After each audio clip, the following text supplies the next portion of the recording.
নমস্কার বন্ধুরা, আমার আজকে ইউটিউবের থাম্বনেল দেখে তোমরা বুঝতে পেরেছো যে আজকের ভিডিওটা কী নিয়ে হতে চলেছে।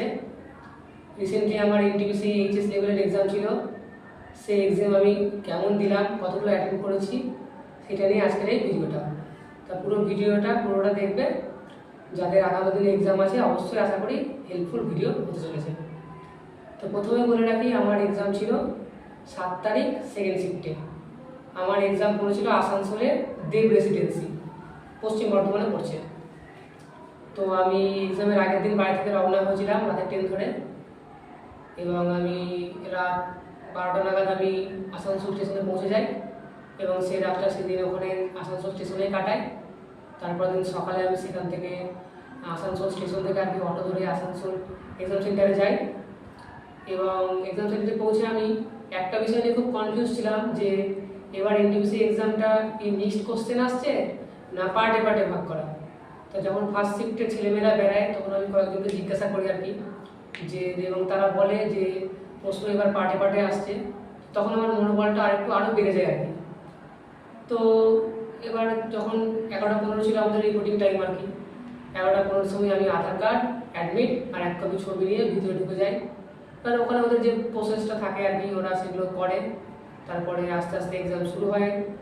এবং প্রথমে আমাদের একটু ওখানে হয়তো সার্ভার ডাউন ছিল, প্রথমে কম্পিউটারে কাউরি কাজ হচ্ছিল না, আমরা অনেকক্ষণ দাঁড়িয়েছিলাম। তারপর সব কিছু ঠিকঠাকই হয়, তারপরে এক্সামের টাইমে এক্সাম স্টার্টও হয়। তো আমি তো আগেই জানতে পেরেছি যে ওদের পার্টে পার্টে প্রশ্ন আসছে। তো সেই কারণে আমি আর কী করেছিলাম, আমি ভেবে নিয়েছিলাম আমি আগে রিজনিং করবো, তারপরে ম্যাথ, তারপরে জিকে। আর তোমরা জানো যে এনটিপিসিতে 71 100টা প্রশ্ন থাকে, 90 মিনিট টাইম, 30টা রিজনিং, 30টা ম্যাথ আর 40টা জিকে। তো প্রথমে আমি রিজনিং 25টা করেছিলাম, আর 2টো রিজনিং আমি মার্ক করে রেখেছিলাম, আর 3টে হচ্ছিল না। তারপরে আমি অঙ্ক করি। অঙ্কতে আমি শুরু থেকে একটু দুর্বল, মানে অঙ্ক প্র্যাকটিস প্রচুর করি আর কি, কিন্তু সেই এক্সামে গিয়ে ঠিকঠাক অ্যাটেন্ডটা হয় না। মানে হার্ড ওয়ার্ক করি কিন্তু স্মার্ট ওয়ার্কটা আর এক্সামে করতে পারি না। তো আমি 23টা ম্যাথ করি, এবং লাস্টে আমি জিকে অ্যাটেন্ড করি। জিকে আমি 21টা অ্যাটেন্ড করেছিলাম। এবার বলি কোন কোন টপিক থেকে প্রশ্ন এসেছিল। রিজনিং ভেন ডায়াগ্রাম থেকে ছিল, সিটিং অ্যারেঞ্জমেন্ট থেকে ছিল, পাজেল ছিল, তারপরে অ্যালফাবেটিক্যাল সিরিজ ছিল, কোডিং ডিকোডিং ছিল, তারপরে ব্লাড রিলেশন ছিল, তারপরে ওই 6তলা 7তলা বিল্ডিং ওখান থেকে ছিল, সব রকম মিশিয়ে ছিল আর কি। আর প্রশ্ন যে রিজনিং খুব গ্র্যাজুয়েট লেভেলের মতো টাফ ছিল না, আবার একদমই যে দুধের মতো বা জলের মতো সহজ তাও না, ইজি টু মডারেট রিজনিং বলবো। আমি রিজনিং 27টা অ্যাটেন্ড করেছি। আর ম্যাথ তো বললাম 23টা করেছিলাম। ম্যাথ আমার ম্যাথ ঠিকঠাকই ছিল, অনেক হয়তো একটু বেশি অ্যাটেন্ড করতে পারি, কিন্তু আমি আর বেশি পারিনি। ম্যাথ লসাগু থেকে ছিল না আমার শিফটে, সম্ভবত এই মুহূর্তে মনে পড়ছে না, সম্ভবত ছিল না। সরল সূত্র থেকে ছিল, চক্রবৃদ্ধি সূত্র থেকে ছিল না একটা, সরল সূত্র থেকে 2-3টে ছিল, শতকরা থেকে 2টোর মতো ছিল, লাভ ক্ষতি থেকে ছিল, তারপরে ত্রিকোণমিতি থেকে ছিল, তারপরে গড় থেকে ছিল, এদিকে বীজগণিত থেকে 2-1টা ছিল, পিতা পুত্রের বয়স এখান থেকে ছিল, অংশধারী কারবার থেকে ছিল। মোটামুটি 10-12টা চ্যাপ্টার থেকে ছিল আর কি, ঠিকঠাকই আর কি। আর জিকে তো বললাম যে আমি 21টা অ্যাটেন্ড করেছি। তার মধ্যে কারেন্ট অ্যাফেয়ার্স 10 থেকে 12টা ছিল, আমি 6-7টার মতো অ্যাটেন্ড করেছি। ইতিহাসের কিছু প্রশ্ন পেরেছি, 2-1টা পারিনি। আর ভূগোলও মোটামুটি পেরেছি, 2-1টা অ্যাটেন্ড করতে পারিনি।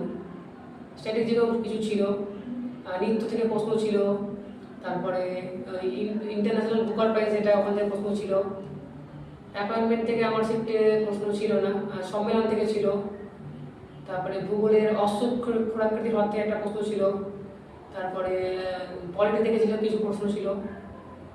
আর মোটামুটি আমি এক্সাম দিয়েছি, আমি টোটাল 71টা অ্যাটেন্ড করেছি, 27টা টোটাল রিজনিং, 23টা ম্যাথ আর 21টা জিকে।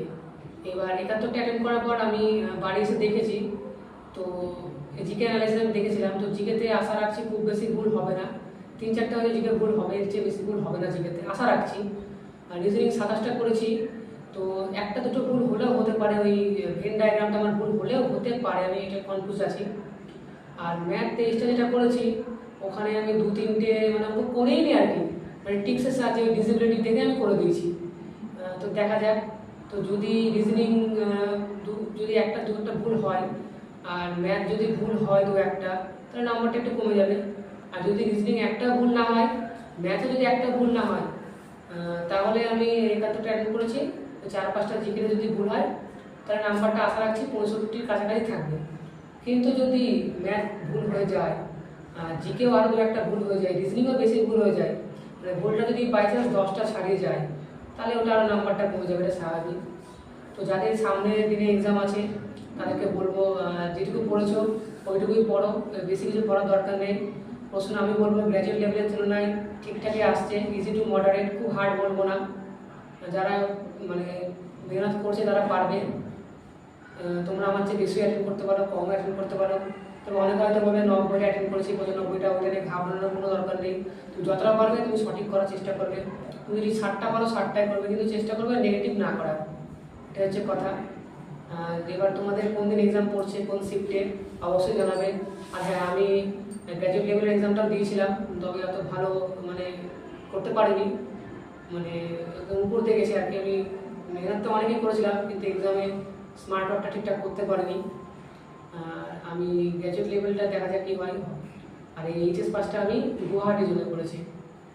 তো ভিডিওটা দেখলে আশা করি অবশ্যই ভালো লাগলে দেখবে, যাদের এনটিপিসি এক্সাম আছে তাদেরকে শেয়ার করতে পারো।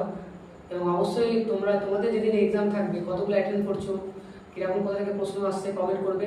আর একটা কথা, আমার শিফটটাও যেটা বললাম ইজি টু মডারেট, এবার সামনে ওটা আরও হার্ডও হতে পারে, সেগুলো তোমরা অবশ্যই আমায় কমেন্টে জানাবে।